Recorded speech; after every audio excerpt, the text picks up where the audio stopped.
discerne que ce rejet est une opportunité pour moi. Oh, je déclare pour une personne que chaque rejet peut se transformer en une opportunité pour toi. Je dis que chaque rejet peut se transformer en une porte ouverte pour ta carrière. Chaque rejet peut se transformer en une grande porte de ton succès, de ta réussite et de tes grandes valeurs. Alléluia.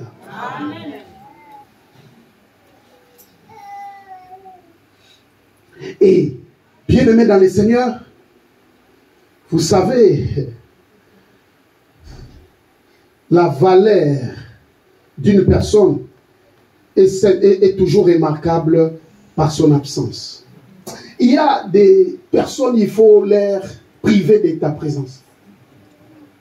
Il y a des gens qu'il faut leur priver de ta présence.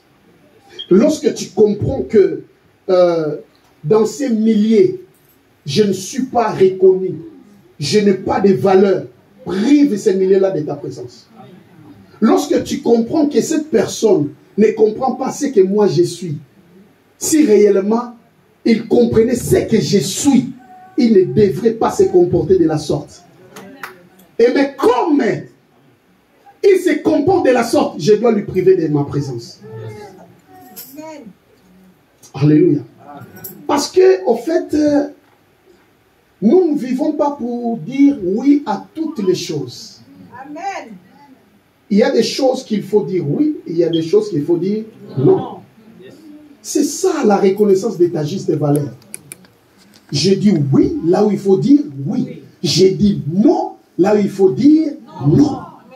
Même Jésus n'allait, et la Bible dit, il allait de lieu en lieu, prêchant la bonne nouvelle.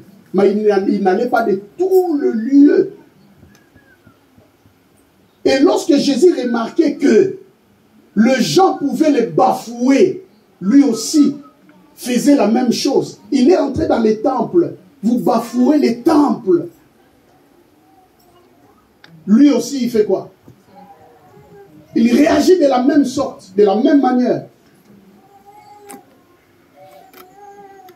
Ce n'est pas écrit dans la Bible que lorsque tu es négligé quelque part, tu es rejeté quelque part, il faut toujours être humble, il faut toujours rester humilié, chercher à rester humilié. Non, non, non, non, non, non, non.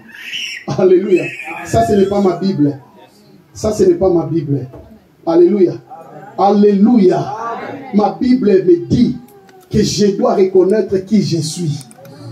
Ma Bible me dit que je dois reconnaître ma place. Je dois reconnaître ma valeur. Je dois reconnaître mon importance.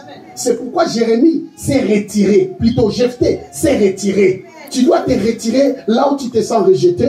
Tu dois te retirer là où tu te sens bafoué. Tu dois te retirer là où tu te sens que je ne suis rien ici. Je ne suis rien ici. Retire-toi. Alléluia. Et les gens reconnaîtront ta valeur. Alléluia. Et la Bible dit, on fait appel à Jephthé. Pourquoi on fait appel à Jephthé? Pourquoi? Parce que ils ont senti l'importance de sa présence. Ils ont compris l'importance de sa force, de son pouvoir, de ses potentiels. Et là où il est allé, la Bible dit, il est allé à Tob. Vous savez, Tob, c'est quoi? Il est allé à Tob faire quoi? Là où il est allé à Tob, il y avait des gens qui sont venus auprès de lui. Il est devenu comme leur chef. Il commence à diriger un groupe de ces gens-là. C'est-à-dire, il travaille avec son pouvoir de leadership.